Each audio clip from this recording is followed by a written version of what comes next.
Imagine paying dues every single month, mowing your lawn like a golf course, and then being told you have to rip out your mom's wheelchair ramp because it is not aesthetically soothing. What would you do if your HOA president tried to turn your front porch into a crime scene over a few planks and a handrail? My name's Luke Harrington, and I thought moving back to Cedar Mill would be the quiet kind of homecoming. I left the fire department after a busted knee and a bout of insomnia that still nips at me in the small hours. Sold the city townhouse. Bought a one-story ranch in a neighborhood called Juniper Grove because the brochure promised serenity, bird songs, and community. Also because the house sits 4 doors down from my mother's place, which meant I could check on her every morning and night without making it feel like I was hovering. She hates hovering. She loves her roses, crossword puzzles, and telling me to mind my own business even when she clearly needs help with the heavy groceries. Juniper Grove is the kind of suburb that looks like a magazine ad if you drive through at golden hour. Maple trees in tidy rows, porches with wind chimes, painted shutters, a duck pond with a floating fountain that glitters when the sun hits right. I figured I could heal here, sleep, maybe fix up the workshop in my garage, build small furniture that nobody really needs but everybody wants to run a hand across. You know, live slow. Then I met Karen. Her name is actually Karen Franklin, and she is the HOA president by election and by personality. If there is a spectrum between neighborhood helper and tin pot dictator, she parked her SUV right at the far end, angled across 2 lines, hazard lights blinking like a threat. She wears pastel tennis skirts like a uniform and carries a tape measure the way other folks carry pepper spray. First day I saw her, she was measuring a neighbor's mailbox post and frowning like the thing had personally insulted her lineage. "Welcome to Juniper Grove," she told me, handing over a binder thick enough to stun a salmon. "Our standards are the secret sauce that keep property values thriving." Property values, I repeated, because sometimes parroting helps me keep the smart remarks in my mouth. "Great sauce." She did not laugh. Karen is allergic to laughing at other people's jokes. The first letters were small stuff. A polite reminder about my trash cans not being fully hidden from street view. A courtesy notice about a non-conforming wind chime, which was funny, since I do not even own a wind chime. Then came a photo of my truck with a note about commercial signage. The signage, a tiny magnet with my kid sister's dog walking business on it. Apparently, magnets are a moral danger to hydrangeas. I played along, rolled the cans into the garage, took the magnet off, waved to the patrol golf cart with the HOA logo as it crept past like a stingray with binoculars. I kept telling myself not to start a fight in a place I came to get some peace. The ramp changed that. Mom took a tumble in late spring. Nothing dramatic, but enough to make stairs feel like a mountain. Her doctor, who talks to her like a teammate, recommended a simple ramp, treated wood, non-slip surface, a handrail she could grip even on bad days. Temporary, he said. Let's keep you moving. I built it on a Saturday with my buddy Nate, who is the kind of friend that shows up with a tool belt and jokes about how I hammer like a poet. It was solid, safe, and if I do say so, kinda handsome.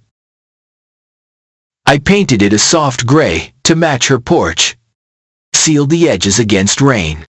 Mom rolled her eyes at the fuss, then smiled like the sun when she used it the first time. Sunday morning, I found a paper folded in plastic on Mom's doormat. Notice a violation.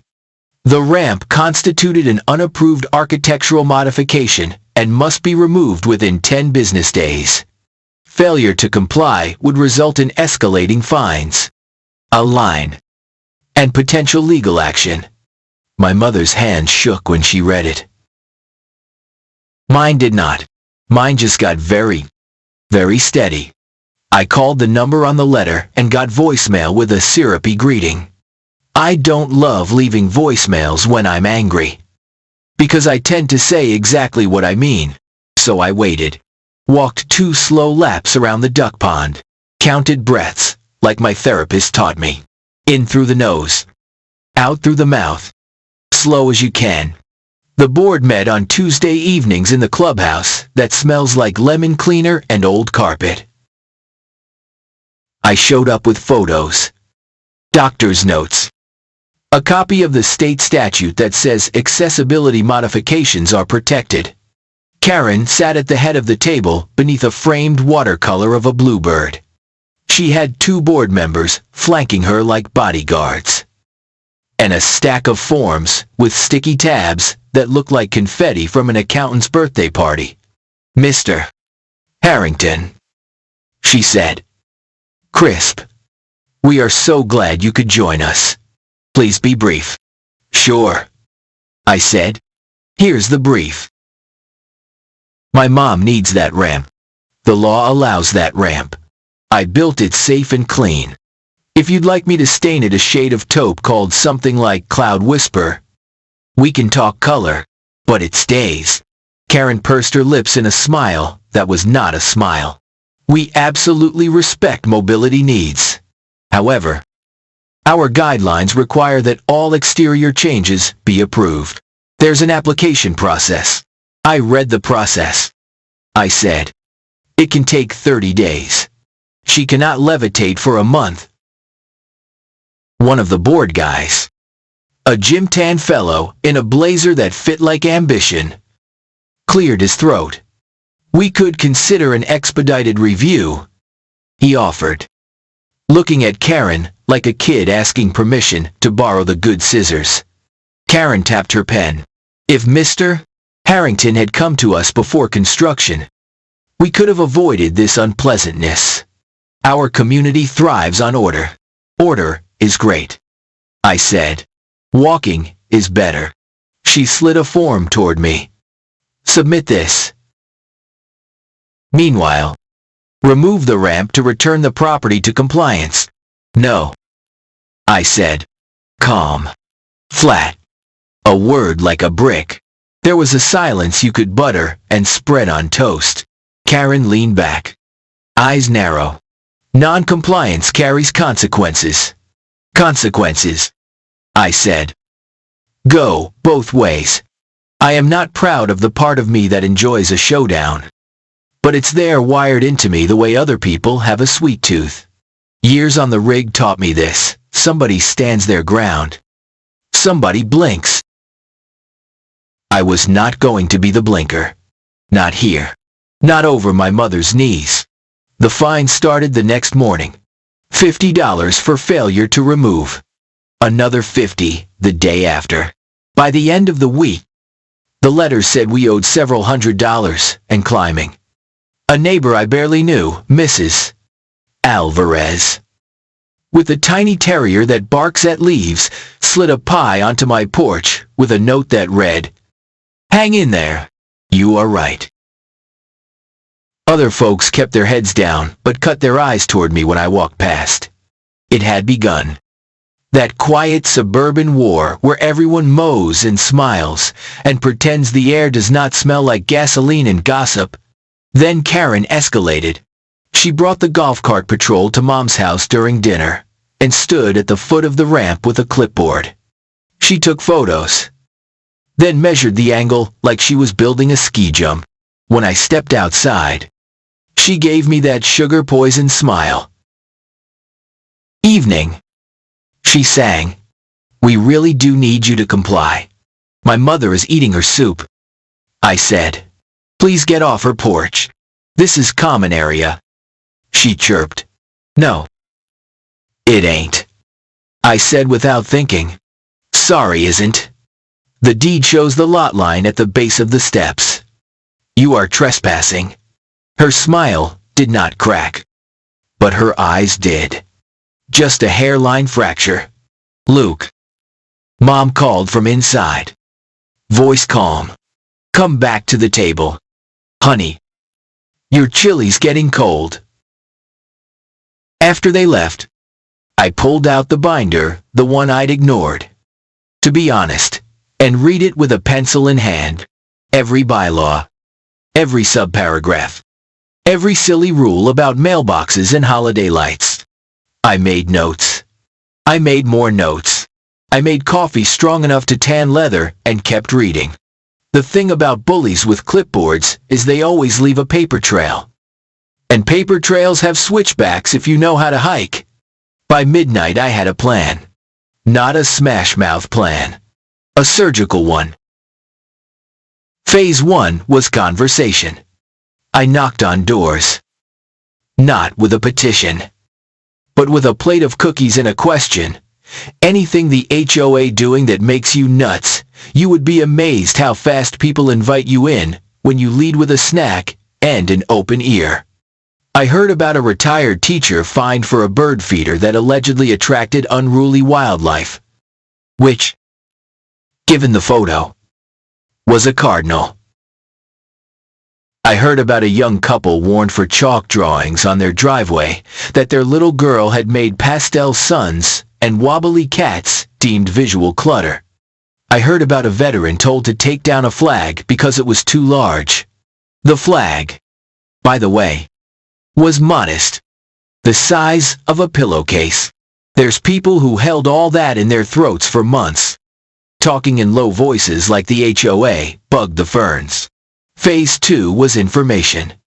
I requested copies of budgets and meeting minutes. A private HOA is not a public agency, but members still have rights to see where their money goes. The treasurer, a soft-spoken accountant named Dev, handed me envelopes at the mailbox cluster and muttered, "Don't tell Karen I gave you everything quickly. She likes to stage manage." When I asked if he was okay, he shrugged like a man who had been saying yes to steamrollers for too long. The numbers told stories. Landscaping contracts that ballooned mid-year. A security enhancement line item for cameras that did not exist. Reimbursement checks with memo lines like hospitality and civic outreach that coincidentally matched the dates of Karen's charity luncheons she posted about on social media. I am not claiming anything criminal. I am not, but I am saying it looked like messy bookkeeping at best. And a piggy bank with a password at worst. Phase 3 was allies. I found them everywhere in the cul-de-sac where Mr. Patel rebuilt old radios. In the duplex where Jasmine runs a daycare and paints at night. In the corner lot where Big Joe and Tiny Mrs. Big Joe grow tomatoes the size of softballs and give them away in paper bags. We started meeting on Thursday nights in my garage, with a box fan rattling and lemonade sweating in pitchers. We kept it neighborly. No torches. No pitchforks. We wrote down stories. We practiced saying no without yelling.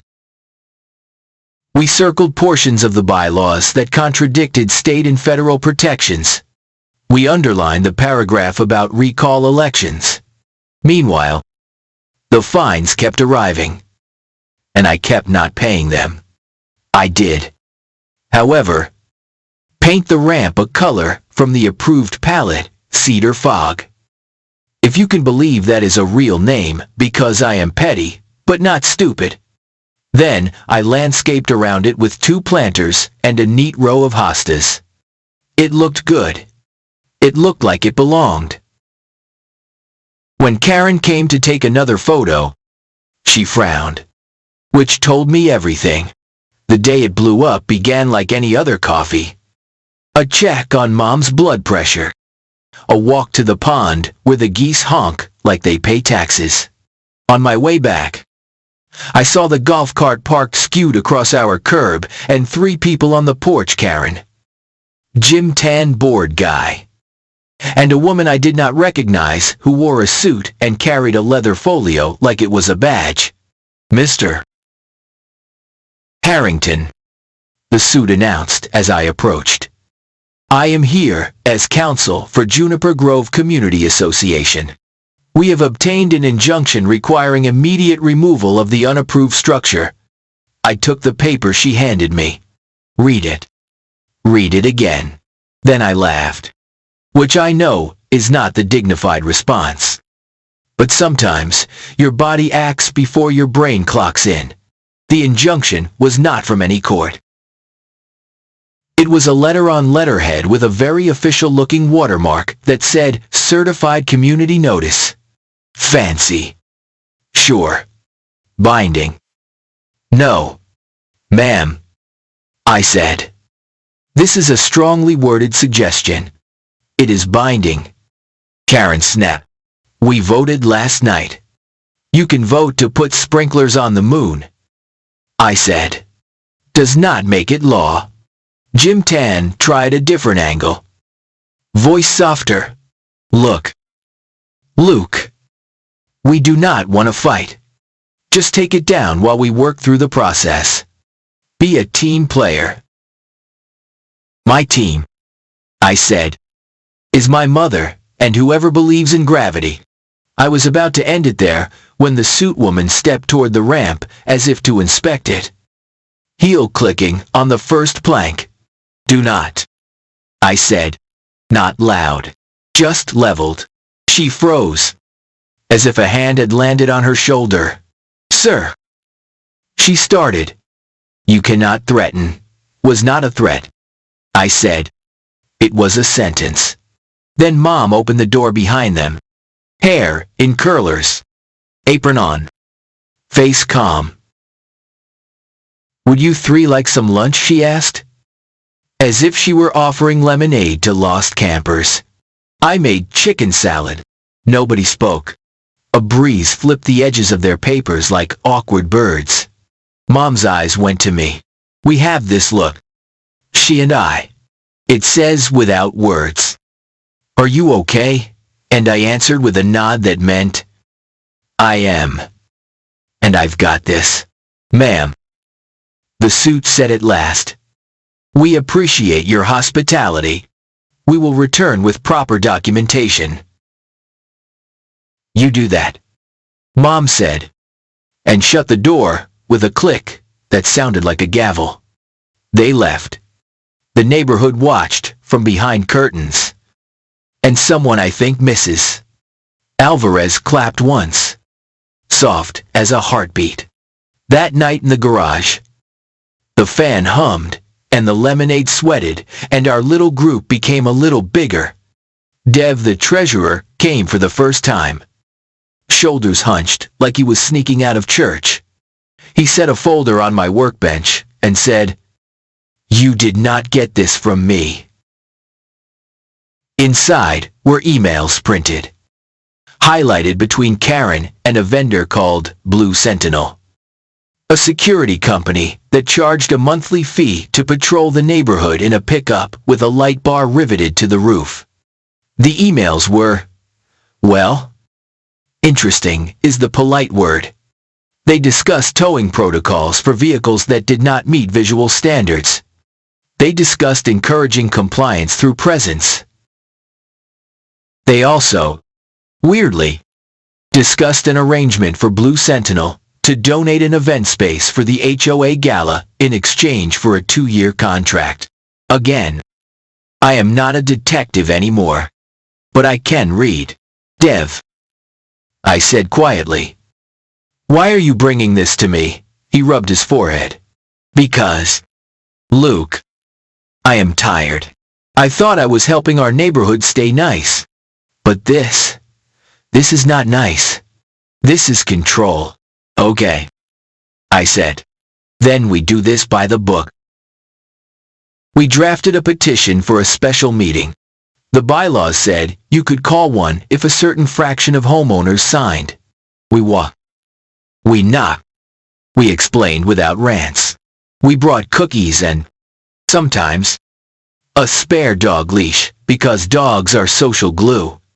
We did not argue with folks who love Karen like a coach. We simply said, you should want the same rules to apply to everyone. We certainly do. When someone asked if we were trying to destroy the HOA, I said, no. We are trying to renovate it. When we hit the number, I emailed the petition to the board at exactly 9 in the morning. Then hand-delivered a paper copy to the clubhouse, because I do not trust email when the stakes get sharp.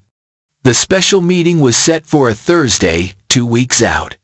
Karen sent a neighborhood-wide message about misinformation campaigns and outside influences.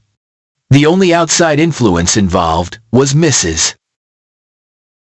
Alvarez's sister from Tampa, who mailed us her famous lemon bars, which, I swear, could end small wars. On the Tuesday before the meeting, something happened that snapped the last thin threads of my patience. The blue Sentinel truck rolled to a stop in front of Mom's house at twilight, and the driver stepped out with a tow tag and a camera. He walked around my truck taking photos like he was describing it to a blind judge. Then he slapped a bright orange sticker on the window that said, scheduled for removal. For what I asked.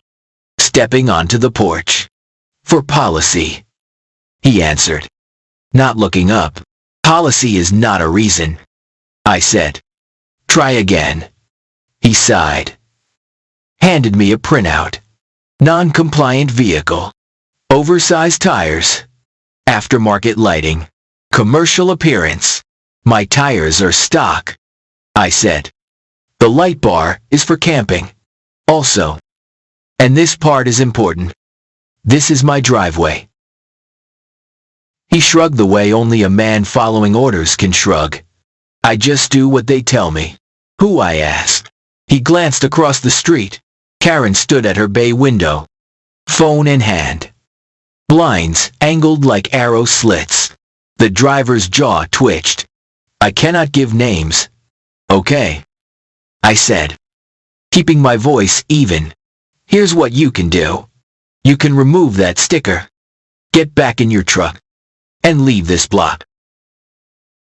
If a tow shows up on Thursday, they will meet a wall of very polite people and several news cameras. News cameras, he repeated. And for the first time. He looked nervous. Yup. I said. It turns out folks love a story where the little guy wins. And, the last time someone tried to tow my property without cause. The judge was not amused. He peeled the sticker off. Have a nice evening, sir. You too, I said. Because I was raised right. The next 48 hours crawled like a spider across glass. I slept in slices. I wrote talking points on an index card. Then threw it away. Then wrote another and tucked it in my wallet. I fixed a loose porch board that did not need fixing. I watched Mom do a crossword with the focus of a chess master and felt the tightness in my chest ease a notch. People drop by with food. Casseroles have political power. Turns out, and stories I had not heard, we were not alone. We had never been alone. We were just quiet. Now we were a choir. Thursday arrived with a sky the color of steamed milk. The clubhouse lot filled early. I saw folks who rarely attend anything, stepping out of cars, straightening their shoulders like they were walking into a wedding or a fistfight. Karen stood at the door, greeting people as if she were hosting a brunch. Voice bright. Eyes hard. Inside, chairs lined up in rows faced a dais with 3 microphones. The room felt humid with nerves. I sat in the back at first. Old firehouse habit doors at my 6. Exits, clock. Lines of sight clear. Then Mrs. Alvarez took my hand and said, up front, Mija, it is your turn to talk. So I moved up. heart climbing my throat like a stubborn cat. When the meeting opened, Karen launched into a speech about tradition and order and the danger of mob sentiment. She talked about how hard it is to volunteer, and I believed her on that part. It is hard. It does not excuse cruelty. When she finally opened the floor, I stood. Luke Harrington, I said. Lot number 12. I am going to try not to ramble. But I might, because this is my mom and my home. And my voice does that when it matters. A few people laughed softly. The sound steadied me. I moved here for quiet. I continued. What I found was a rule book, wielded like a weapon. Not always. Not by everyone. But enough that it turned kindness into a casualty.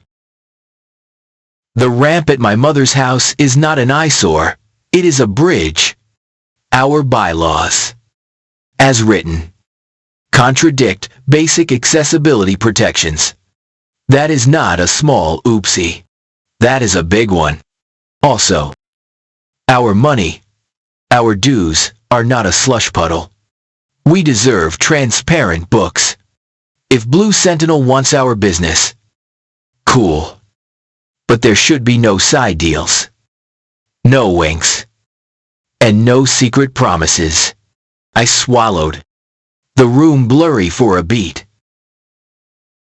We can keep the flowers trimmed and the lawns neat, and still remember that people live inside these houses. People who get old. People who grieve. People who have kids that draw chalk cats on the driveway. I glanced at the young couple 2 rows back. The husband lifted his chin. Eyes wet. We are asking for a recall. I finished. Not because we hate the idea of an HOA, but because we want one that serves instead of rules. That listens instead of threatens. If you think everything is fine, vote your conscience. If you do not, stand with us. I sat. My hands trembled for the first time all week. Karen murmured something about procedural points. But the room had shifted.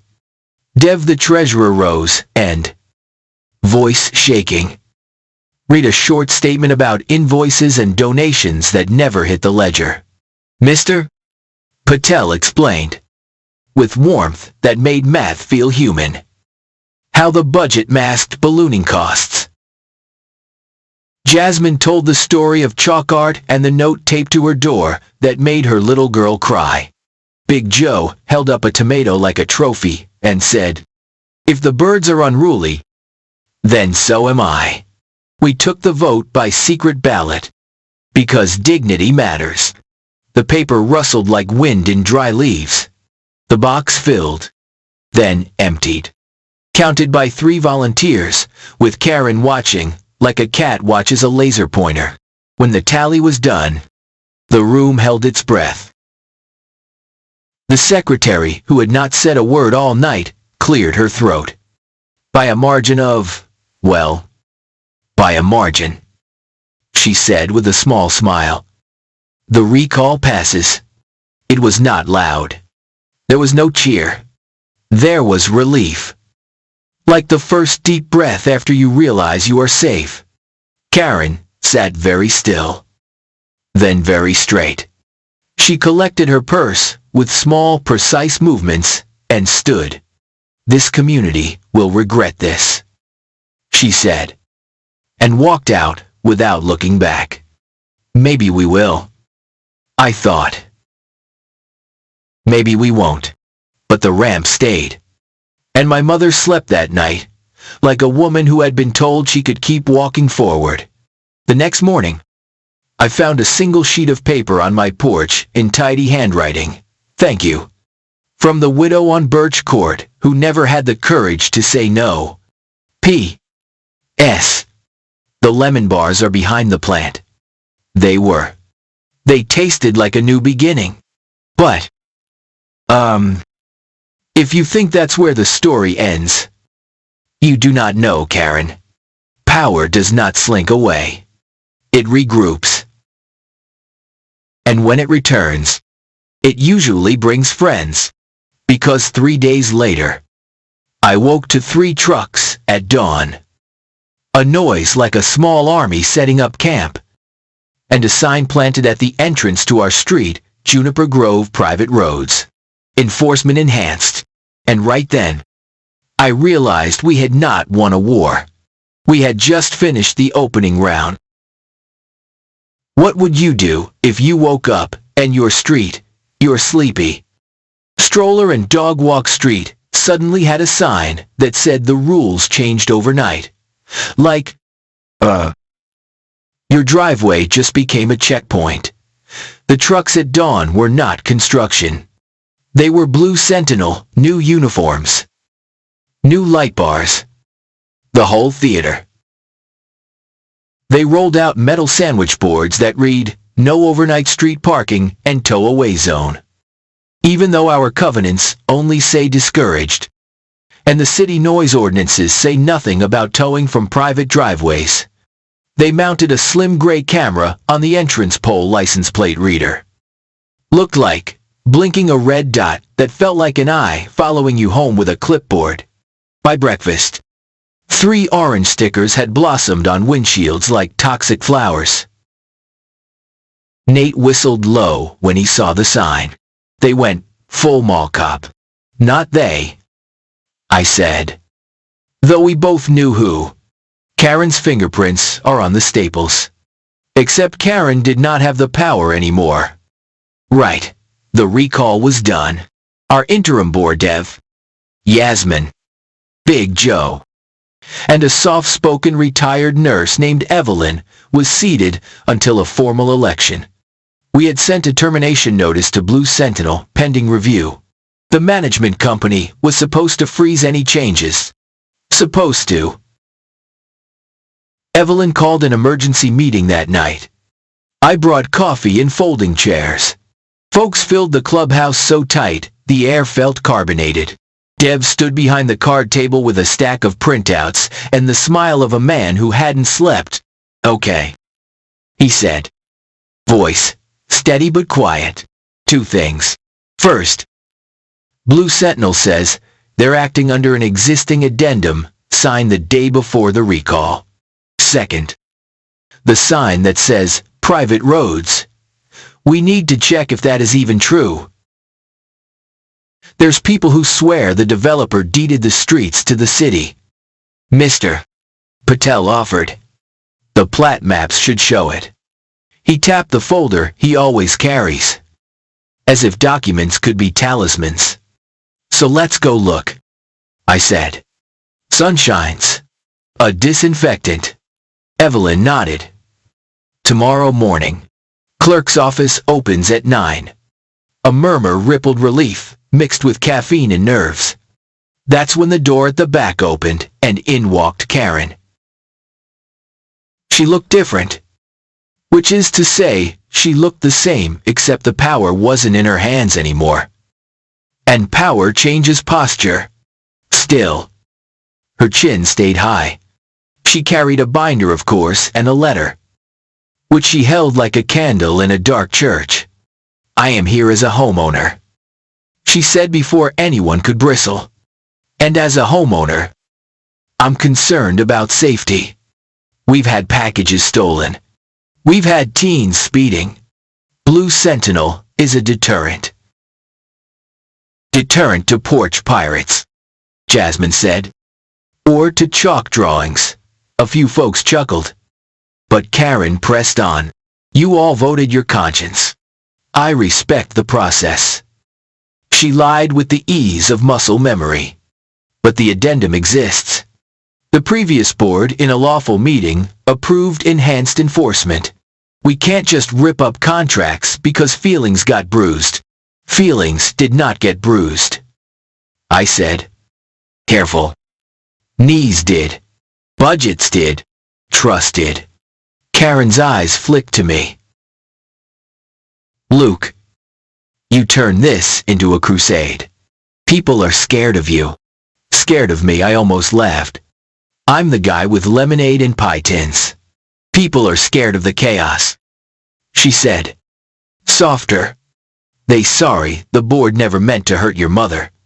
But you can't build whatever you want, and call dissent bullying. The room hushed. She was good at this half-truths braided to sound like reason. I saw heads tilt. Doubt, nudging through indignation. Then, meet us in the records tomorrow, I said. If the addendum is lawful, we will explain it. If the roads are public, the tow signs go. If the contract was signed in a way that violates our own rules, we fix it. That's order. That's not chaos. She pursed her lips, then nodded once. Fine. I'll be there. We were there when the clerk unlocked the glass doors. Our little caravan of neighbors, trailing on squeaky shoes. The county building always smells like old paper and lemon cleaner. The people inside move like they've seen every type of human crisis, and they still eat lunch at noon. A young clerk named Harley led us to a touch-screen terminal with plat overlays. Dev typed parcel number 12-alpha, no numerals.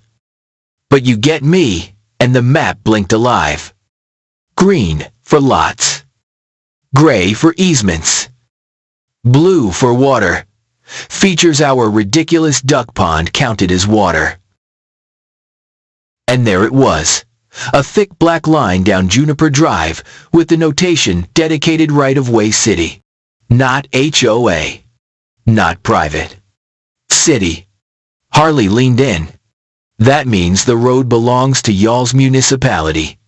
Your HOA can't enforce towing on the street without a separate city ordinance. She smiled like a barista who found your favorite syrup behind a box. Driveways. 5. Those are yours. Which the tow stickers ignored. I said. Heat rising from my spine, straight into my jaw. Karen stared at the screen as if glare could redraw maps. This must be wrong. The developer intended a gated community. Intent does not trump record. Mr. Patel murmured. The kind of line he was born to deliver. We printed the page. Highlighted the line. And Harley stamped it with that big, satisfying county seal. Order. Meet sunlight. The addendum hunt was messier. The management company's receptionist, a polished voice named Shannon, gave us times and agendas and a PDF that looked like it had been run through a photocopier for a decade. The lawful meeting the day before the recall was a special session held by 3 board members in a coffee shop, not the clubhouse. Not noticed to members. No minutes beyond a bulleted list that read like a shopping receipt. Blue Sentinel addendum, plate cams, towing contractor list, hospitality stipend. Hospitality. There was that word again. Shaped like cookies, but tasting like kickbacks. Even if you don't care about tone. Jasmine said. This is illegal under our own bylaws. We cannot approve contracts without proper notice. Shannon's voice did a polite shrug. We advise our clients but do not control them. Karen's face stayed flat. Process can be imperfect. Substance matters. Safety matters. Substance matters. I echoed. Like not lying to a tow driver about road ownership. She flinched. A small twitch. Then gathered herself. I did not lie. You told him the HOA controls the street. I said. We don't. She looked at the clerk's stamp, blinked once, and said nothing. On the way back, we passed Blue Sentinel, patrolling slow. The red camera dot blinking like a smirk. The driver, a different one, touched his cap. Neutral, but wary. He'd heard. You could tell. News slides fast in tight neighborhoods. Slick as rain on blacktop. That evening's meeting felt less fizzy. More tempered steel. Evelyn's voice was calm as she read the right-of-way notation into the minutes. Dev motioned to suspend towing enforcement on all streets immediately. It passed with a forest of hands. Jasmine proposed an amnesty window for existing fines, especially ones tied to accessibility, flag displays, and petty decor, 30 days to wipe the slate so people could breathe again. Big Joe added, and let's stop policing bird feeders like they're contraband. The motion passed. A little cheer popped like a bubble. Then Karen stood, binder hugged to her waist. I'm making a motion too, she said, to rescind the recall and reinstate the prior board. Groans. Laughter. One, plainly heartfelt, oh, come on. She lifted a page. The recall ballot was flawed. Some members in good standing weren't given notice. Proxies were mishandled. The threshold was miscounted. I have affidavits. Evelyn's eyes crinkled. Not unkindly. Karen. Our counsel reviewed the recall and found it valid. Your counsel, Karen said, is conflicted. Then Evelyn rubbed her forehead. Then this is headed to court. Isn't it? Karen's mouth made a line as thin as thread. I'll do what I must to protect the integrity of Juniper Grove. You could feel the room's temperature shift from human to procedural. It's what she wanted. Pull us into a maze where patience dies. There's a way to win a neighborhood war without breaking a single rule. You drown your opponent in them. I slept badly. Which is to say, I drifted in and out while the house hummed and the ramp sat quiet and useful in the moonlight. Around dawn, rain began, a steady, honest rain that the ground drank like coffee. By noon, it had turned to a downpour. By mid-afternoon, it was a storm. The pond swelled. The fountain tilted like a drunk. Water lapped over the curb and began to creep toward the lowest lots, Evelyn's corner, the Patels, and the duplex, where Jasmine watched 3 toddlers who loved her more than naps. The HOA's emergency plan existed on paper. The pump, scheduled for replacement next quarter. The sandbags, pending vendor availability. The storm siren, we did not have one, because the last board deemed it aesthetic pollution. So we did what communities do. When plans fail, we moved. Nate and I hauled the old shop vacs and extension cords from my garage. Mr. Patel rigged a siphon using a hose, a physics trick, and a self-deprecating wink. Big Joe called his buddy at the hardware store and, somehow, convinced him to stay open after hours. A line of us showed up, with pickup beds and 30-pound bags of sand.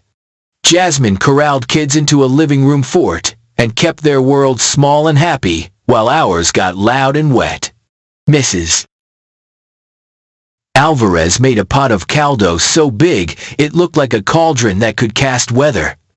And me, I knocked on doors until my knuckles felt like chalk.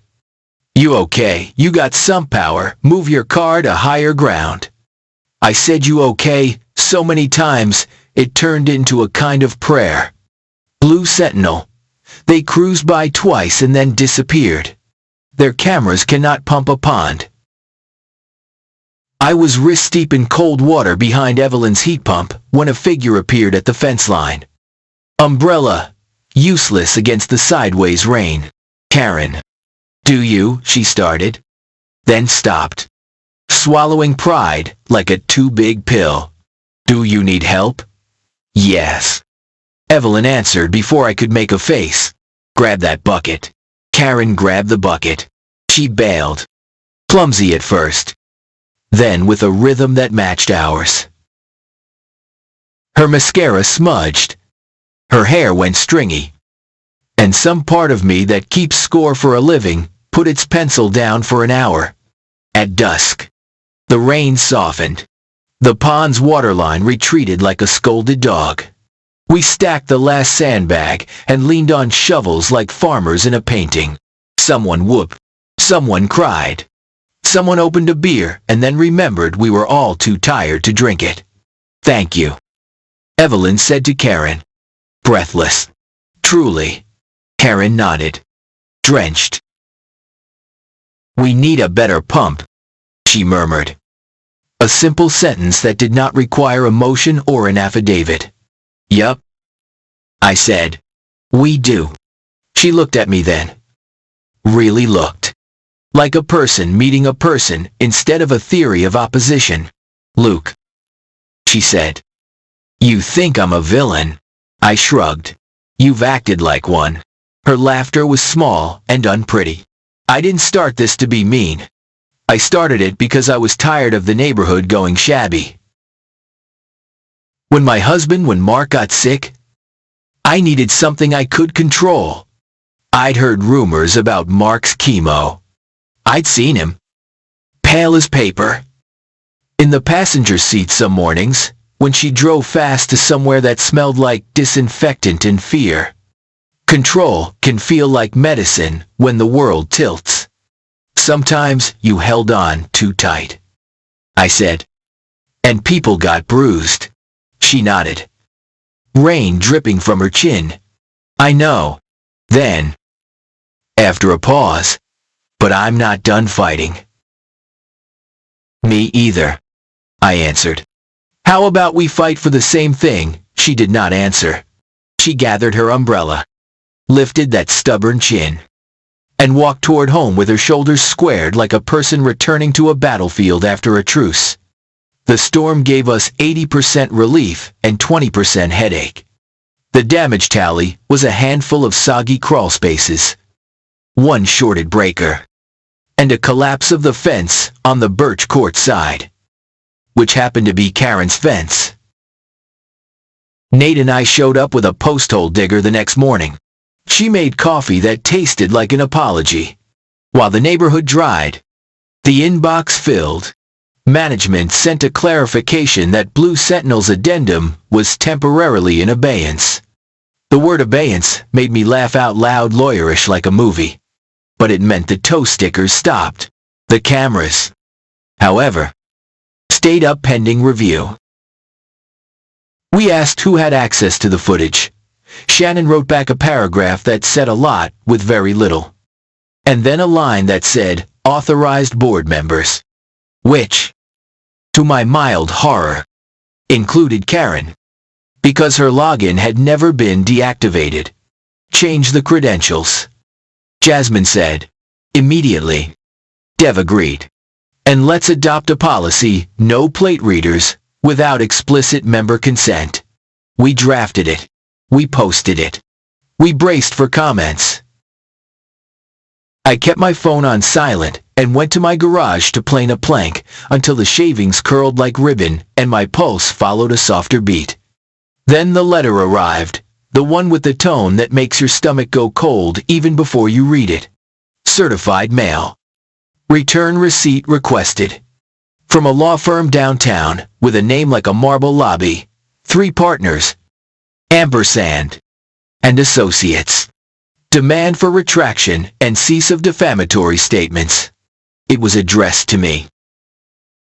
Apparently, according to the letter, I had told people Karen stole funds, lied to law enforcement, and used Blue Sentinel as a private army. I had said none of those things. I had said the books were sloppy, the map was public, and the tactics were ugly. But the letter did its job. It scared me. It was meant to. I read it twice. My palms got hot. My jaw did that clench. Then I walked it to Mom's kitchen and set it on the table like a dead bug. Tea, she asked. Calm as Sunday. Please. She poured. We sat.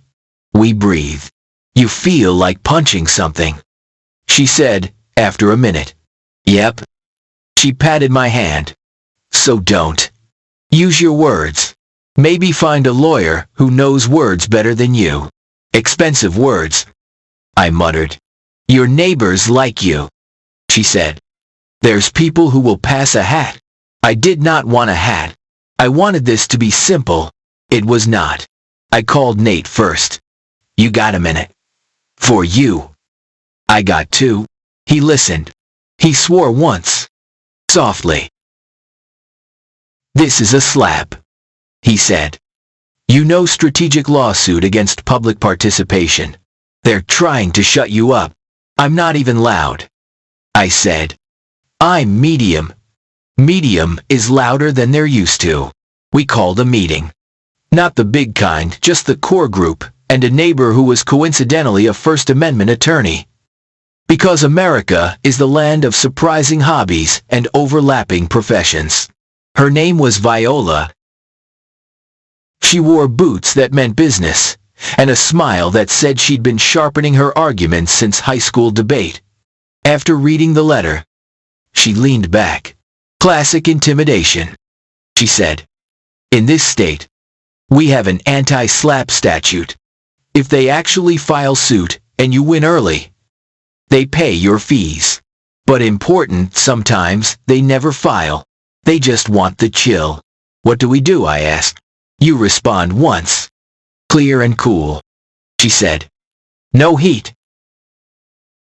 No adjectives that sound like motives. Stick to facts and quotes. And this matters, you don't turn this into a bonfire online. You let the process work.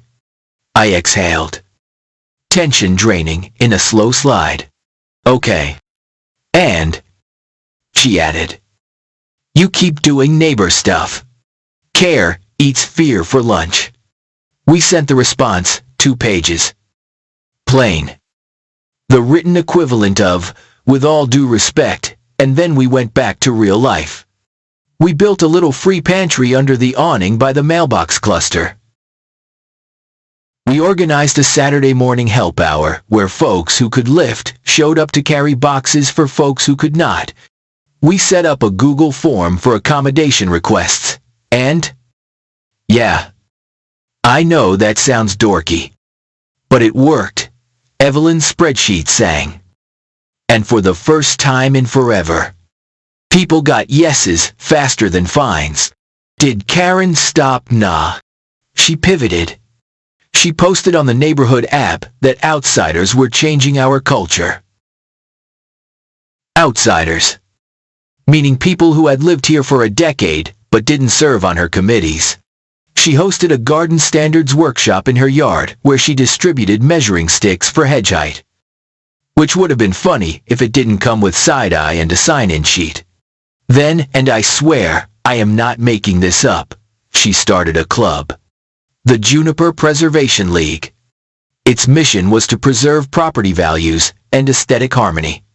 Dues were optional, influence wasn't. She wore a sash at the first meeting like it was homecoming. People showed up because humans love teams and sashes. You gonna crash it? Nate asked. Half grinning. Nah. I said. Let it fizzle on its own. Except it didn't fizzle. It grew. Not huge, but sticky. And some of her points, when she didn't lace them with mean, were not wrong. The entrance sign did need repainting. The pond did need a better pump. The newsletter could rename the violations column to Reminders and not sound like a police blotter. She was talented, targeted wrong. But talented. Election season crept up like weeds between pavers. The annual meeting loomed at the end of summer. The interim board had to decide who'd run. Dev wanted to step back. The stress ate him. Jasmine would run if someone else took minutes. She jokes that her handwriting could be used for ransom notes. Big Joe said he'd serve if food was allowed at meetings. Governance runs on carbs. Brother. Evelyn agreed to run for president with a sigh that sounded like it carried 3 neighborhoods. Luke. They asked me, will you run? I looked out the garage, my sanctuary, where a half-built coffee table waited. Its joints, asking only for patience and glue. I looked at Mom, who, since the ramp, had been moving freer. Little steps that added up to miles. I looked at the people I loved becoming leaders without needing me to be a hero. No. I said. Slow. I'll fight. I'll help. I'll speak when it helps. But I don't want the gavel. Fair. Jasmine said. Gavel's heavy and ugly. We prepped for the meeting like it was a wedding in a barn chairs. Fans. Cookies. Name tags bought in bulk.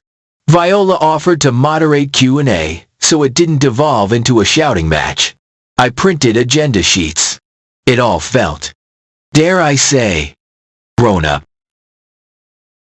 Karen announced her slate the week before herself for president. Jim Tan, for vice. And 2 new faces from the Preservation League, who could pass for catalog models of Neighborhood Watch. Deluxe edition. Her campaign piece had bullet points and a photo of her standing under our entrance sign. Arms crossed like an anchor woman. The tagline, because standards keep us strong. Election night was humid and hopeful. The kind of August air that makes paper curl. The clubhouse doors stood open. The cicadas did percussion. People filed in with that mix of dread and gratitude you bring to family meetings. We did the minutes. We did the treasurer's report. We did the old business pump ordered. Plate camera policy pending member vote. Amnesty working. Then speeches. Evelyn went first. She talked about neighbors who now waved with their whole faces. She talked about budgets you could read without aspirin. She said the word mercy out loud and didn't choke on it. Then Karen. She painted a picture of sagging fences, weeds, prowlers, and a slippery slope toward chaos. She held up photos of broken sprinkler heads and cracked shutters like courtroom exhibits. She invoked property values so often the phrase lost any taste it once had. There's people who decided in that moment. You could feel it like watching wind change direction by the way leaves turn. Ballots passed. Pencils scratched. The box filled. Emptied. Counted. I stood near the back again.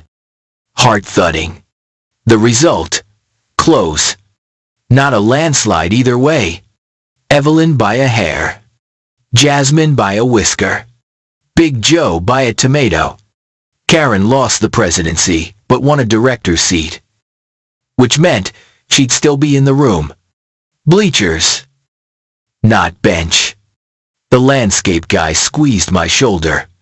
Mrs. Alvarez cried and hugged whoever was nearest, because she's a hugger in a world that forgets hugging is holy. Karen came over. For a breath, I thought she might spit a line that would undo the night. Instead, she held out her hand. Congratulations. She said to Evelyn, I'll serve as a director with diligence. Good. Evelyn said, shaking. We'll need everyone.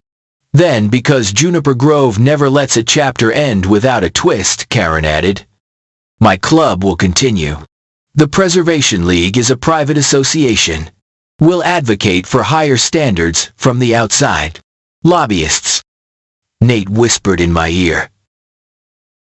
We got lobbyists on Birch Court. Great. I whispered back. Maybe they can lobby for cookies. We walked home slow. The heat finally cracking enough to feel a breeze. Mom waited on the porch with 2 glasses of sweet tea and a smile that said more than any speech. We clinked. We watched the ramp, the beautiful, boring ramp, sit like a quiet rebuke to every bluff we'd faced. Think it's over, she asked. I think it's different. I said. Over is not a word HOAs know. She laughed. Soft. You gonna sleep? Maybe. I slept. Not long. Not deep. But enough. Morning brought one more surprise, of course it did. A flyer tucked under doormats, Juniper Preservation League presents Garden Harmony Fair vendors. Hedging demos. Live music. Saturday on the Common Green. At the bottom, in tiny print. Sponsored by Blue Sentinel. Jasmine held the paper like it was a mosquito. They're back, or they never left. Dev said, sponsorship is different than contract, but it smells off. Do we stop it? Big Joe asked. Evelyn shook her head. No. We show up. We be neighborly. We sell lemonade. We set up a table with sign-ups for the pump committee and the welcome team. We don't seed the green. So we showed up. And if you want to know whether a neighborhood can be saved by lemonade and hedge clippers, well, stick around. Because the fair turned into a showdown with smiles. And the thing that decided it wasn't a rule or a letter. It was a song. And I didn't even mean to sing. What would you do if Community Day turned into a silent tug of war and the rope was, your neighbor's trust? Like, one table offered cookies and the next offered clipboard waivers. Saturday showed up, bright and bold. The sky, that particular fair day blue, you only get when somebody power washed the humidity overnight. The common green looked like a small-town festival pop-up tents. String bunting. Folding tables, dressed in gingham. Karen's Juniper Preservation League staked the shady side under the old sycamore. Their banner, Harmony Through Standards, hung crisp. Up front, a Blue Sentinel table glowed with branded swag keychains. Reflective stickers. A cooler with free waters. A handsome rep in a fitted polo tapped a laptop that fed a flat-screen demo. Little boxes popped around license plate numbers, like a video game. Across the path, our table sat cheerful and slightly crooked. Because that's our style. Lemonade in glass dispensers. A tray of lemon bars that could heal feuds. Sign-up sheets for welcome team, pump committee, and accommodation helpers. We'd printed a big poster that said, Neighbors Before Notices, with thick markers for people to sign around the words. Somebody brought a bubble machine, and the toddlers gave it a run for its money. Okay. I told our crew. We are warmth, not warfare. Copy. Big Joe said, flipping his cooler lid. Warmth with ice. Karen breezed over in a linen dress, the color of expensive stationery. Happy Garden Harmony Fair. Neighbors, she called. Voice carrying like a PA system that runs on confidence. We've got pruning demos at noon. Hedging at 2. Music in the late afternoon. Don't forget to visit our sponsors. My little sister, who had come with a camera and a mischievous grin, leaned in. Sponsors plural, turns out. I murmured. There's a second sponsor. I pointed to the corner where a nursery had set up a table with baby azaleas and a sign that said, plant more. Yell less. Bless whoever thought of that. Around 10. The Blue Sentinel rep, his name tag said, Colin strolled over to our side with an amiable smile. Hey folks, he said. Just letting you know, we're doing a demo on our community safety platform. Feel free to check it out. It's pretty cool. Is it cool if people opt out? Jasmine asked. Sweet as the lemonade. Colin's smile thinned a millimeter. Well, the cameras are placed at ingress points. They capture plates as they pass. It's not personal data. It's just numbers. Numbers attached to people. I said. People who sleep here. It deters thieves. He said.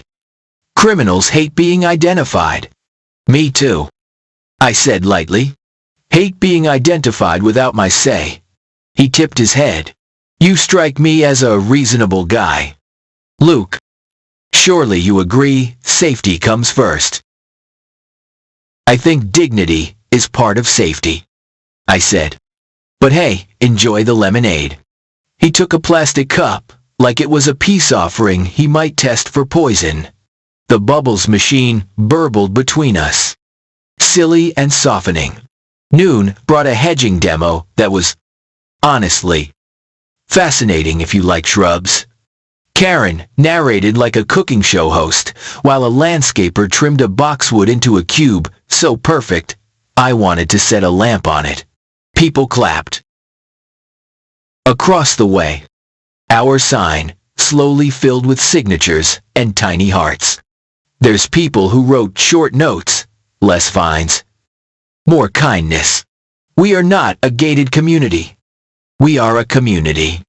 My son's chalk cats are art. Around 2. Colin's demo gathered a small crowd. On screen, plates scrolled. Dots appeared on a map of our entrance over the last week. A woman asked, "Who sees this?" he said. "Authorized users." A man asked, "How long do you keep it?" he said. "Standard retention." The words slid around specifics like oil in a pan. Then the moment he said, "If there's a theft, we can flag a suspicious vehicle and alert patrols." Suspicious how Mr. Patel asked. Gentle. Make. Model. Driver's face. Patterns. Colin said. Frequent late-night passes. Unusual dwell times. Jasmine whispered. So my toddler's midnight fever run to the drugstore is a pattern. A hand went up Viola's. Our boot-wearing attorney. Is there a written policy, she asked. Member consent. Data deletion. Appeal process. Colin's amiable smile did its best. We follow industry best practices. Which are? Where Viola asked. Tone. Classroom. Not courtroom. Colin gestured to a QR code on a flyer. All the details online. Viola scanned. Skimmed. Then laughed, one short. Not mean. This is a marketing page. There's no policy. Karen, who'd hovered at the fringes, greeting like a politician near a camera, swept in. Folks, she said. Palms out. We're overcomplicating. We've had packages stolen. We've had break-ins. 2 rummaged cars with doors left unlocked. Dev murmured. But quiet. And I will not wait until someone's home is violated to act. Karen finished. Voice sharpening on that last word. Act how, I asked. By collecting data on all of us forever. Stop dramatizing. She said. It's not forever. Then put it in writing. Jasmine said. 30-day retention. No plate readers at the entrance without a member vote. Simple. Karen's jaw made that line, I know. That's your board's job. I'm here as an advocate. Then, advocate for consent. I said. Colin, sensing a tide, lifted both hands like an usher. We love communities deciding together. Today's about gardening. Please come see our safe parking tips. The crowd thinned. The demo kept looping. Boxes chasing plates like polite bees. Mid-afternoon. A breeze kicked up and relieved the sun. The band, 3 teens who practice in a garage on Birch Court, plugged in and started playing classic stuff their parents grew up on. I leaned on our table, sipping lemonade, and felt something unwind inside me. The fire had not exploded. It had simmered. Sometimes simmer is the win. Then, a little girl, Jasmine's chalk artist, toddled up with a foam microphone from the face painting booth and asked, "Can I sing?" The band shrugged, then nodded. Somebody handed her a real mic, which wobbled in her tiny fist. She hummed, squeaky and sincere. The crowd tired, sticky, guarded, stilled. Sing with me, she said. Fearless. It's funny what song appears when you don't script it. Not a hymn. Not a protest chant. Not an anthem from a movie. Just an old folk round half the adults grew up with. I will not quote the lyrics here. 10 words is a thing. You know, but you know the one. It's about light. People started soft, then louder. Harmony isn't a metaphor when you can hear it. I felt my own throat open, like a door that's waited years to swing free. Across the way, Karen's face pinched, then smoothed. She didn't sing. She didn't leave either. Colin stood still, hands on hips, eyes searching faces, like he might find a data point that explains why you can't measure this. When the last note fell ragged, sweet, human, someone clapped. Then everyone clapped, and the bubble machine belched out a whole new universe. After, an older man I'd never met shuffled over to Blue Sentinel's table and said, "Plain as weather. I fought in a war, so my street wasn't a checkpoint. Take your camera down and come back when you got permission." He said it nice. The kind of nice that means you can't push back. To his credit, Colin nodded. "I'll tell my bosses." By 5, the crowd thinned to a friendly core. We packed up lemonade. Karen's League rolled up their banner. The azalea vendor handed out a few freebies. The teens played one more song that made me miss a version of me I'd only ever wanted to be on weekends. As we broke down, Karen approached with that awkward grace of somebody trying to be brave without a script. "Your sign," she said, pointing to our poster filled with names. "May I?" Jasmine said. "Not unkind." Karen read. The notes were ungrand and devastating. My wife's wheelchair cleared the ramp with inches. "Thank you." I was scared to ask for help. Then I did. And now my porch light works. I like rules. I hate being afraid of rules. Karen touched that last line like it was hot. She took a breath. "All right," she said. "One concession, I'll support the 30-day retention limit. And the vote before any more plate cameras." Evelyn, who was nearby wrapping string lights, turned. "Thank you." Karen lifted a palm. "That's not surrender. That's sense. Sense is good." I tried not to smile too big. She hates being patted on the head, heck. I do too. Then, she spoiled it. "Of course. But the hedges," she added, "must be measured. Harmony is not laissez-faire." "Measure 'em," Big Joe said. "Just don't weaponize the ruler." She almost smiled. Almost. We walked the last of the folding chairs back to the clubhouse and stacked them in a neat nest. The green, litter-free, looked like a place that belonged to us again. The only lingering thing, besides the camera blinking red, was the sense that our next chapter would be the court thing none of us wanted. Karen's motion to rescind the recall had not vanished with music and lemonade. It sat in her binder like a loaded phrase. And somewhere downtown, a law firm waited to turn neighbor into plaintiff.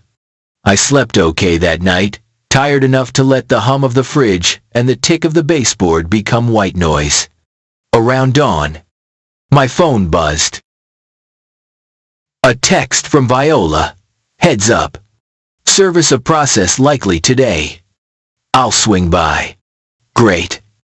I typed, "I'll make coffee."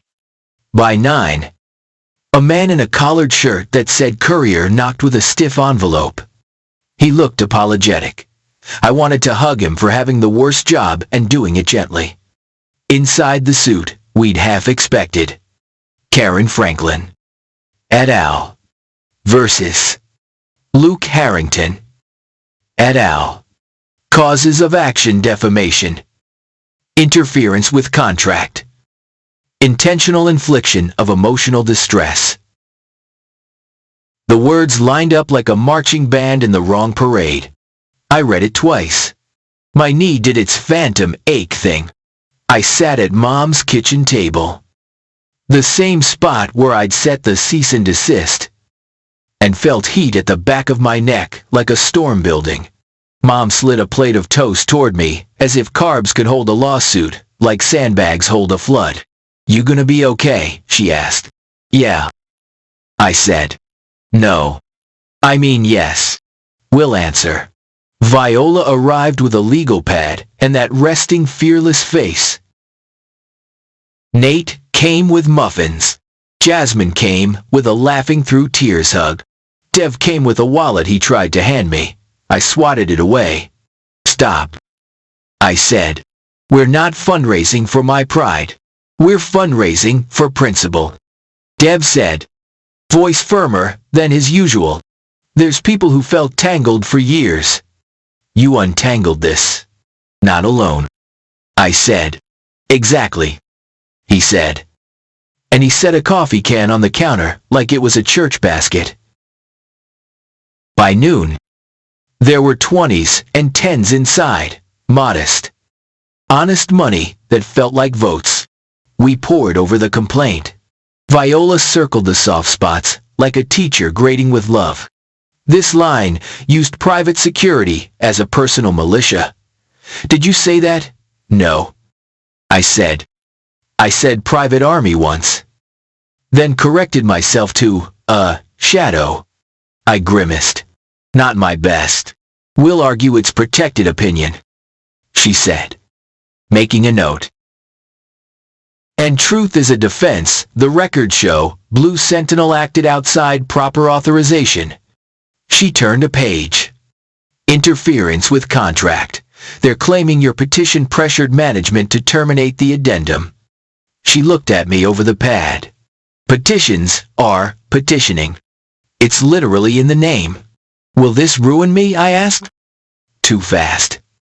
Embarrassment, biting. "No," she said. "Slow. It will tire you. It will cost time. But our anti-SLAPP motion should knock out the speech claims early. Then, maybe, they think better. If they don't, we stand up and tell the story under oath." Under oath. The words landed like an invitation to be braver than I prefer before coffee.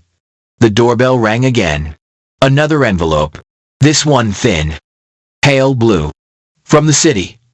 An administrative letter, notice of hearing, plate reader installation permit. Someone had applied. Post fare. To make the cameras legit. The applicant Blue Sentinel. Sponsored by Juniper Preservation League. Of course. Nate said, "They're gonna sprint while we're busy lawyering." Then, we split the load. Evelyn said from the doorway she'd let herself in the way friends who've seen your crawl space during a flood can. "I'll take the permit hearing. Luke, you focus on the suit. Karen can fight us in 2 rooms. We can show up in both." Mom refilled coffee like a medic. We answered the complaint with Viola's steady hand on the pen. Deny the nonsense. Admit the ordinary facts. Raise the statute that protects commentary on public issues. We attached, carefully, the clerk's stamped map that said our streets were public. We included the management emails admitting the addendum was done at a coffee shop and not noticed. We did not sneer. We did not spike. We spoke clean.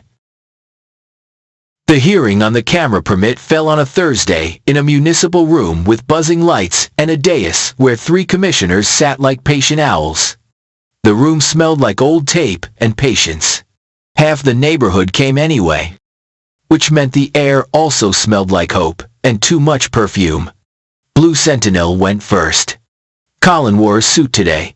It sat on him like a costume he borrowed. He did his slide deck. He said the words modern and deterrent and best practice until they lost shape.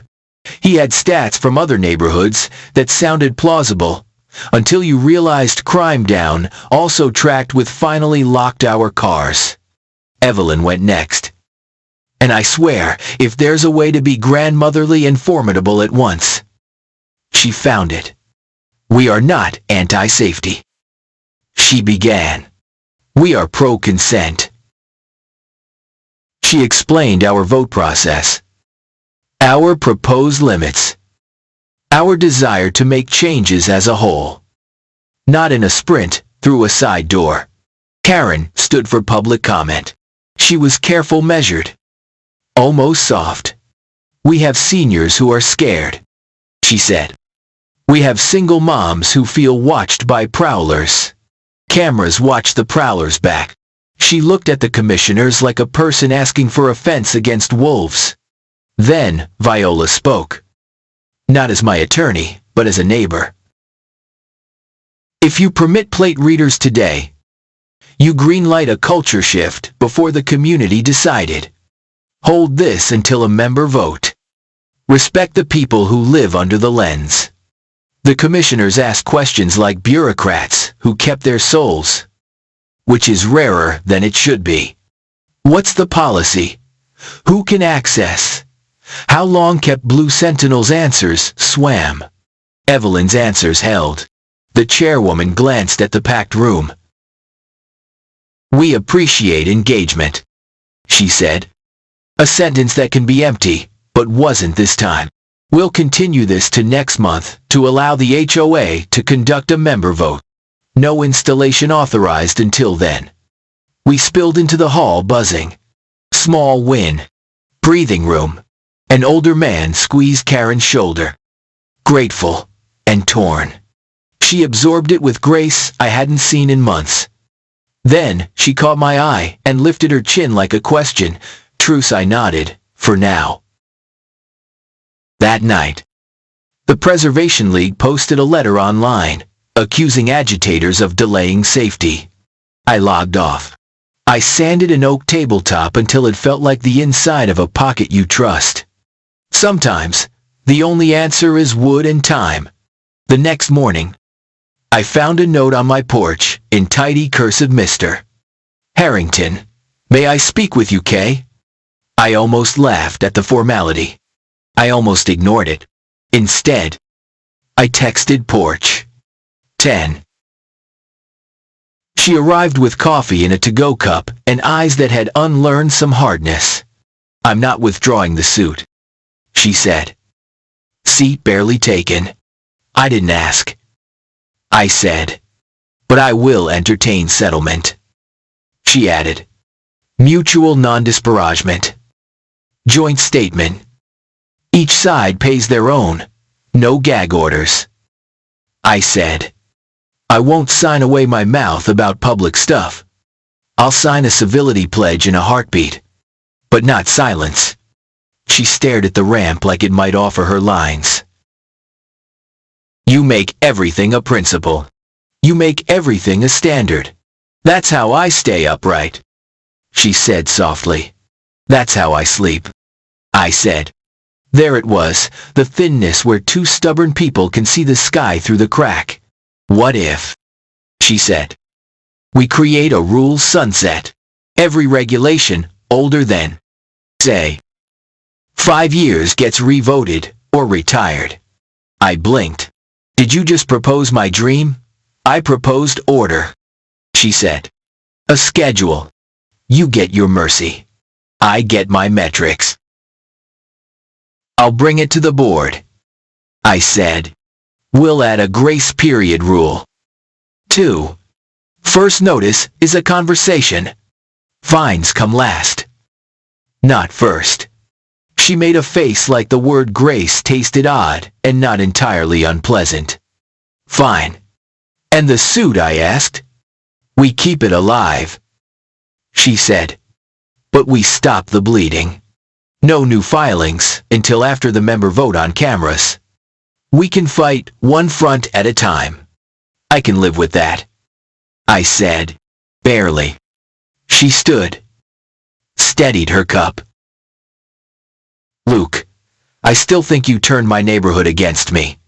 I think you turned it against itself, I said. Gentle. She flinched, like truth is a pebble in a shoe.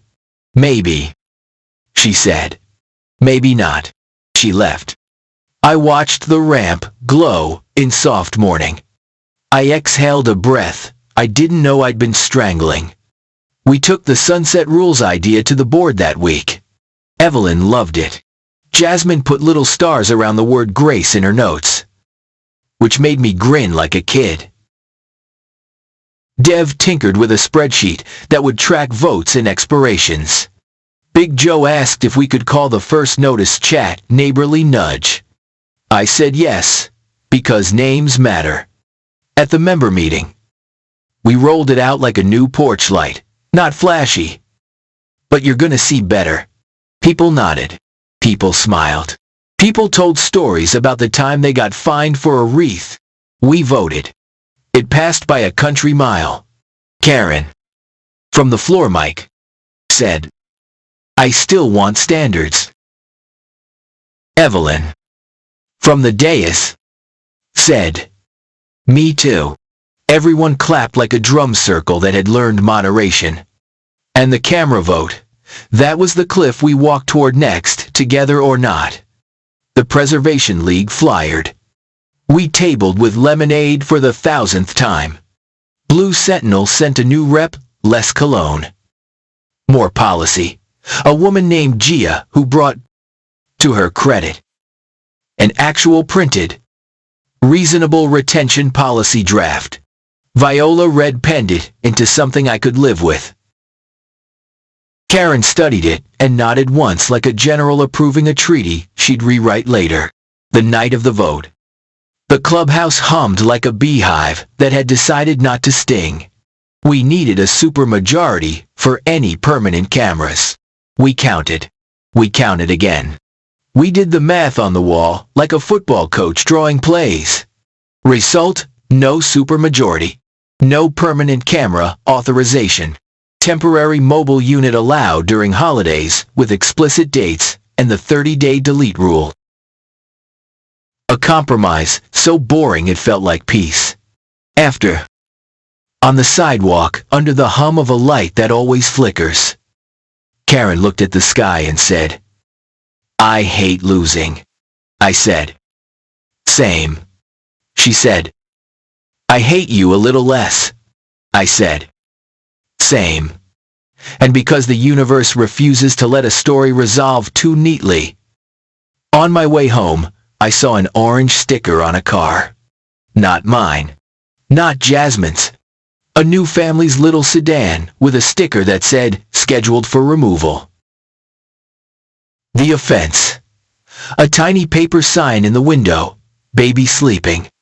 My phone lit up with a text from an unknown number, Miss Me G. Jim Tan. He'd filed a courtesy violation as a citizen. He'd found a way to weaponize a line Karen didn't even write. Control and pettiness are cousins. They show up uninvited. I pulled the sticker off. Left a note that said, welcome. We're sorry. We're trying. Then I sat on my porch, stared at the ramp, and felt the old firehouse part of me pull on its boots. You ever think a neighborhood war ends? Yeah, me neither. So tell me, what would you do with a man who thinks a baby sleeping sign is grounds for towing because, I'm about to find out. What would you do if a grown man slapped a tow sticker on a baby sleeping sign and called it order? Yeah, me too. I caught Jim Tan at the curb. Peel it. I said. Calm. Not cute. It's a courtesy warning. He sniffed. Courtesy would be a knock and a congrats on the kid. I said. Also, the street's public. Also, citizen snitching isn't a rule. Neighbors drifted over Mrs. Alvarez with her terrier. Mr. Patel with that folder. Evelyn arrived. Steady as a porch post. Sir, she told Jim Tan. This is not how we do community anymore. He huffed, peeled the sticker, and stomped off like a lawnmower that flooded. We fixed the hole he tried to poke the board killed the citizen violation tip line. Replaced it with the neighborly nudge talk first. Log later. Fine. Last. Jasmine printed fridge magnets. Ask nicely. Then ask the board. Then, court day landed. Anti-SLAPP hearing, no drama music. Just a judge, with reading glasses and a lifetime of nonsense radar. Viola spoke in sentences sharp enough to slice a bagel public issue. Protected opinion. Facts checked twice. Opposing counsel tried to paint me as a ringleader with a megaphone. The judge glanced at the clerk's stamped map and the coffee shop addendum, and did a slow blink that said, "You dragged me here for this." Ruling came quick claims, tied to my speech struck. Fees awarded. The rest kicked back, unless they amended, with real facts. Karen stared at the table like it might whisper an exit strategy. "Outside," she told me. Tight-voiced. I didn't want it to go this far. "Then don't push it farther," I said. "Help fix what broke." 2 days later. We passed the rule sunset. Anything older than 5 years, either reapproved or retired. Paired with a real grace period. It felt like opening a window in a stale room. Blue Sentinel, their sponsorship dried up. The camera permit held until a member vote. The supermajority never came. We did allow a tiny holiday unit with a 30-day delete rule. Boring peace is still peace. The ramp stayed. Stained cedar fog. Flanked by hostas like a hug. And Karen, she didn't vanish. She pivoted. The Juniper Preservation League kept meeting under the sycamore. But its emails got less scoldy. More useful. She volunteered on the pump committee. Of all places. When the new pump hummed to life during the next storm. She cried and pretended it was the rain. I ain't saying we were healed. I'm saying we were walking in that direction. Fast forward a handful of weeks to the spark that could have burned it all down holiday season. A retired Marine put up lights, warm white. Tasteful, plus a flag on a short pole. A form letter from the old template spit out non-conforming holiday illumination. Flag display exceeds proportion. Dev forgot to kill that automation. It hit the mailbox like an insult. I got there as the letter crumpled in his fist. "Don't," I said. "Give us 1 day."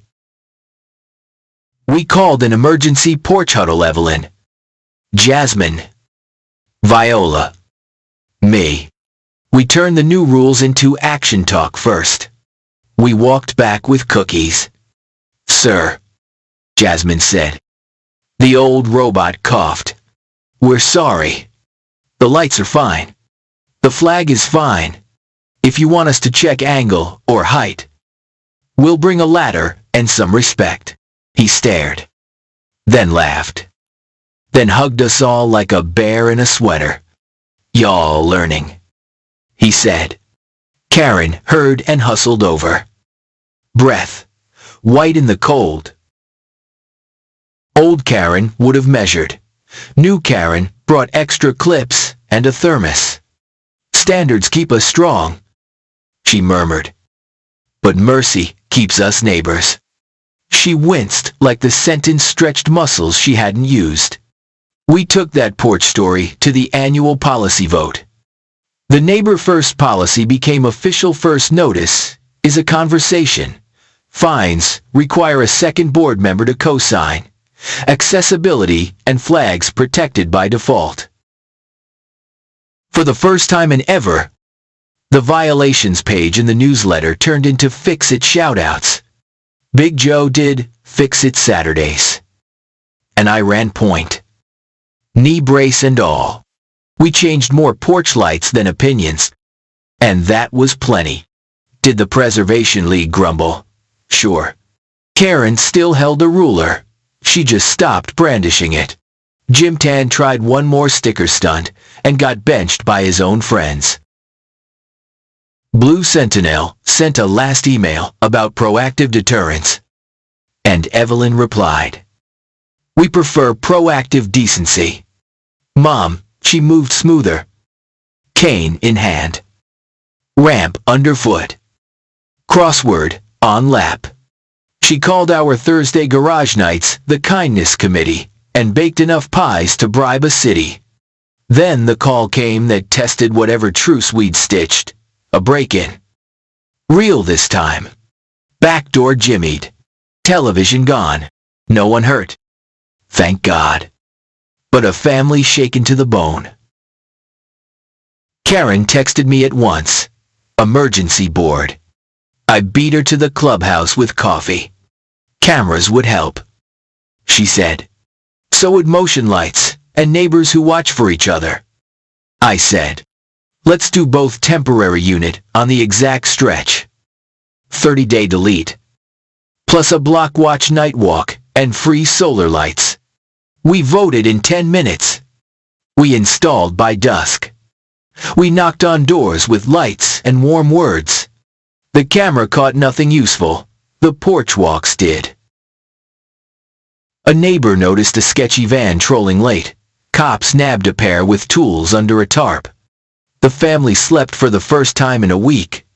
Karen squeezed my forearm and whispered, "Okay. Consent first. Then tech. Order and mercy." I said, "Both legs. Or we limp." She actually laughed. "Final lap because you asked for pace. And I'm gonna, keep my foot on it." Spring rolled in. The pond sparkled. The new pump worked. The entrance sign got repainted by teens who snuck in a tiny duck under the corner. The board did budgets in the open.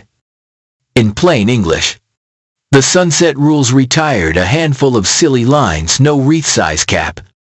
No approved bird species. We kept the stuff that mattered and put teeth where fairness lives. Karen lost the presidency but found purpose. She chaired Welcome. Don't worry. A team that greets new folks with a plant and a one-page how we do things here talk first. Help second. Form third. She still loves a tape measure, she just uses it like a tool. Not a weapon. We're not best friends. We are better neighbors.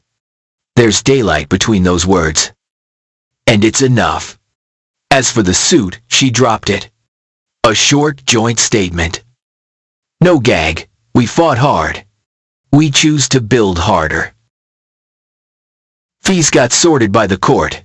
I donated my refund to the pump fund because, well, pumps keep the lights on and the fight small.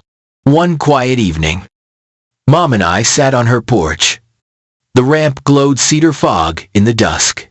Kids chalked wobbly cats on a driveway. Somewhere. Somebody grilled. The golf cart that used to patrol now carries folding chairs to block parties. Juniper Grove didn't become perfect. It became human on purpose. Think you'll ever join the board, Mom asked. I shook my head. I'd rather bring cookies and fix loose hinges. She smiled. Then that's your office. So, here's my last ask. Neighbor to neighbor. When your HOA tries to turn a ruler into a weapon, will you speak up before it bruises? Will you pick mercy and consent without ditching order? Would you fight for a ramp like it's a bridge? What would you do here? Anyone else had a HOA do this to you over ramps? Flags. Cameras. Chalk cats. Drop your story. Let's make the comments the place the next Luke needs to be brave.